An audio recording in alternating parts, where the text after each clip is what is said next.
हे प्रभु, आपसे प्रार्थना है, जिन भी आत्माओं तक आपकी अवतार कथाएं पहुँचे वे सदा आपके आशीर्वाद से सुख और शांति से भरपूर रहें।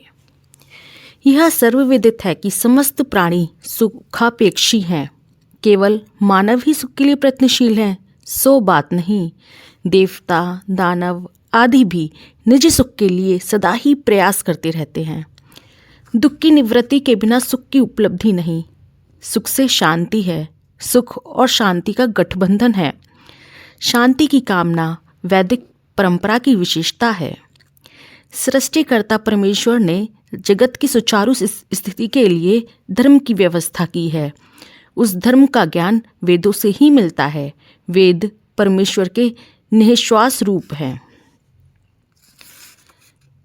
हे भारत, जब जब धर्म की ग्लानि होती है तब तक भगवान का अवतार होता है। यह अवतार का मुख्य कारण बताया गया है। स्वयं भगवान कहते हैं, यदा यदा ही धर्मस्य ग्लानिर्भवति भारत अभ्युत्थानधर्मस्य तदात्मानं सृजाम्यहम्। यह सृष्टि भगवान की लीला है, तो अवतार भी लीला है और भगवान लीला पुरुषोत्तम है। राम, कृष्ण, शिव, हनुमान, दुर्गा आदि के रूप में भगवान ने नाना प्रकार की लीलाएं की हैं। देवी पुराण में बताया गया है कि भगवती ने ही कृष्ण के रूप में अवतार लेकर अनेक लीलाएं की हैं। शक्ति के पारम्य की स्वीकृति कोई नई बात नहीं है। बिना शक्ति के शिव भी कुछ नहीं कर सकते, उनमें स्पंदन भी नहीं हो सकता। अतएव त्रिमूर्ति शक्ति की आराधना कर अपने कार्य में सफल होते हैं। और बड़ी विशेषता यह है कि हरि ने मोहिनी नामक अवतार में हर को भी मोहित किया, उनका मन संशोभित किया। वस्तुतः यह शक्ति का ही कौतुक है। शक्ति बहुरूपा है।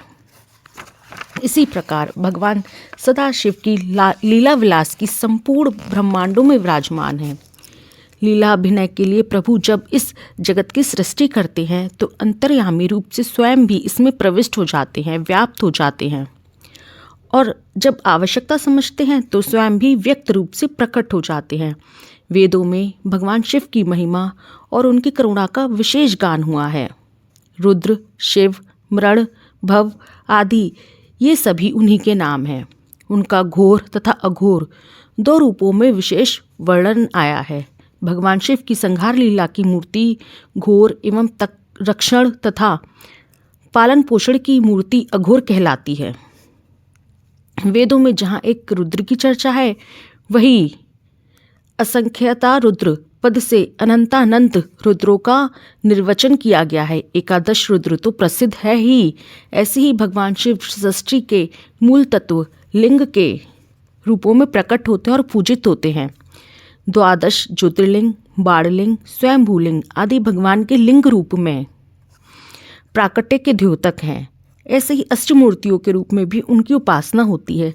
सद्योजात, वामदेव, तत्पुरुष आदि उनके पंच स्वरूप प्राप्त होते हैं।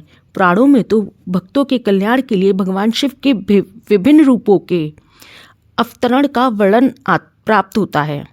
महाकाल, भैरव, यक्ष, दुर्वासा, हनुमान, पिप्पलाद, हंस आदि लीला अवतारों की कथाएं अत्यंत कल्याणकारी हैं।